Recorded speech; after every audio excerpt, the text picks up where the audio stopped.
Teka muna, heart check muna tayo, heart check. May I ask, have you ever felt that God has entrusted you something? Maybe your family, your job, your ministry, your talent. Pero napapansin mo, slowly, you're claiming them as yours. Ibang inaangkin mo. At sinasabi ng puso mo na, akin to, akin to. How about if I tell you now that Jesus or God has really entrusted us many things in our lives. In today's gospel, Jesus related to us a parable. There's a landowner na nagtanim ng vineyard, inalagaan niya at he entrusted it to his servants. After a while, time na para kunin yung mga bunga nito. Nagpadala siya ng mga kukuha.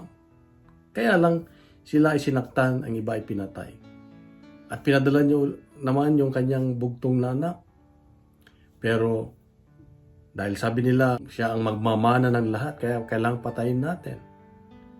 Kaya pinatay nila, naging gahaman sila. Sabi ni Jesus, the kingdom of God will be taken away and it will be given to people who will produce fruit. Sa buhay natin ay maraming pagkakataon na yung mga iniisip natin lagi na tayo ang may-ari ng lahat.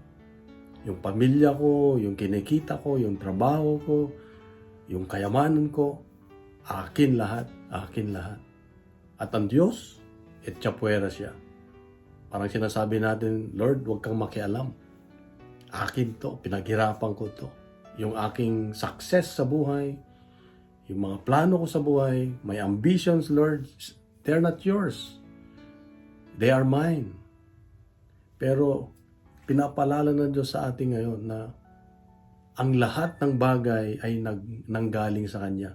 Tayo, we are just stewards, sabi nga, of all what we have. He entrusted us many things in our lives. But He is expecting us to give back with fruits. To give back with a grateful heart. To give back na we are glorifying Him through yung anong naging nung mga pinagkatiwala niya sa atin. Minahal ba natin sila? Inalagaan ba natin sila? Thinking na hindi atin dahil ang nagmamayari ang Diyos. Kaya kapatid, this is the reminder of God na kung ano ang dala-dala mo ngayon, anong yung mga nakikita mo sa iyong kapaligiran, anong meron ka ay galing lahat sa Diyos na dapat nating ibalik sa Kanya na may bunga at nakapagbigay ng biyaya sa iba. So manalangin tayo na tayo ay tulungan ng Diyos na pangalagaan ito. Father God, You entrusted us a lot of good things in our lives. Help us, teach us how to take care of them so that it will always give glory to You. And may they produce fruit, Lord, that will give satisfaction to others and to give glory to You. All these things, Father, we ask and pray through Your Son, Jesus, with the Holy Spirit, one God, forever and ever. Amen. Hiniling ko lang po na ibahagi din natin ang ating mga reflection araw-araw para marami po ang mabless. At punuin natin ng good news ang social media. Gawin nating viral ang salita ng Diyos.